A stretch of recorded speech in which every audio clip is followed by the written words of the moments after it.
Kasama ring nalubog sa baha mula pa noong weekend ang ilang bahagi ng Parañaque. Kumustahin naman natin ang sitwasyon doon mismo mula sa kay Parañaque City Mayor Edwin Olivares. Magandang tanghali po sa inyo, Mayor. Ay, magandang tanghali, Cheryl, pati po sa mga televiewers natin. Magandang tanghali po. Mayor, kumusta na po ang panahon dyan at marami bang lugar pa rin na binabaha? Kaninang umaga, may portion lang po kami na binaha, pero ngayon po, subsided na po lahat. Wala na po, halos wala po tayong tubig na ngayon dito sa Parañaque. Meron tayong portion kanina along Dr. A. Santos, pero gutter deep lang, pero passable naman po yung ating kalsada. Meron na po tayong area dito sa Valley 2, yung Barangay San Isidro, at saka yung Pascual Compound sa Barangay San Antonio. Yan po yung ating pong binibigyan po ng pansin po ngayon. Over the weekend, talaga pong sa social media, no, kita yung sobrang talagang mataas ng tubig baha dyan sa Parañaque at marami pong mga kababayan natin dyan ang naapektuhan. Gaano karaming pamilya po ang naitala ninyo na naapektuhan ng baha?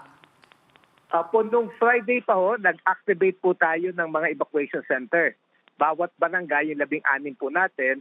At yung pong peak ng Sabado, meron po tayong almost 600 na na-evacuate po doon. Pero nag-uwi na rin po sila at nag-subside po yung tubig. Ito po yung nangyari po nung Saturday night na sobrang lakas ng ulan at malakas po yung ating pong high tide. Nagsabay yung high tide at yung ulan po, kaya hindi makalabas ang tubig yung pong Parañaque River to Manila Bay. Kasi ang Parañaque po, along Manila Bay po siya. Kapag nag-high tide, nahihirapan po lumabas ang tubig. Kaya tuloy-tuloy po yung dredging na ginagawa po natin all over the city. Lahat ng creek, river, papuntang Manila Bay. Kumusta po yung mga kinailangang lumikas? May nananatili pa rin po ba sa evacuation center? Kumusta rin yung tulong na naipapamahagi sa mga naapektuhang mga constituents po ninyo? Doon po sa 16 natin evacuation center, 4 na lang po yung active. Yung 12 po, ready pa rin siya pero wala na po tayong mga evacuees po doon. At tuloy-tuloy po yung hot meals natin sineserve po doon. May doktor po tayo para po sa mga gamot at tumitingin sa mga senior at mga bata. At binigyan rin po natin po sila ng ating family food pack ang bawat isa po sa evacuation. Pero we make it a point safe po sila. May mga residente pong nagrereklamo, Mayor, na ang sabi po nila ay taon-taon na lang daw ang kanilang yung baha na sa kanilang lugar dyan po sa Parañaque. Ang sinasabi po nila ay may maibibigay daw bang pangmatagalang solusyon? Apo. Yan po yung portion po natin. Halos lahat po naman tayo, hindi po binabayo ng portion. Bilanggit ko po sa inyo, yung portion ng Valley 2, yung portion ng Pascual Compound po natin, at dito sa may Palanyag po natin. Pero ginagawa po natin ang paraan po yan, ma-augment po natin. Katulong rin po natin ang DPWH po dyan para po sa ating mga pumping station na ginawa po nila. May long-term solution po ba na plano dyan sa Parañaque?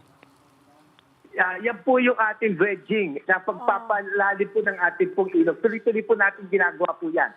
Ang problema lang po natin, kapag talaga po nag-high tide, yun po ang problem po natin, kaya hindi makalabas ang tubig. Kaya po ang solution po dyan, continuous dredging at paglilinis ng river at saka ng ilog.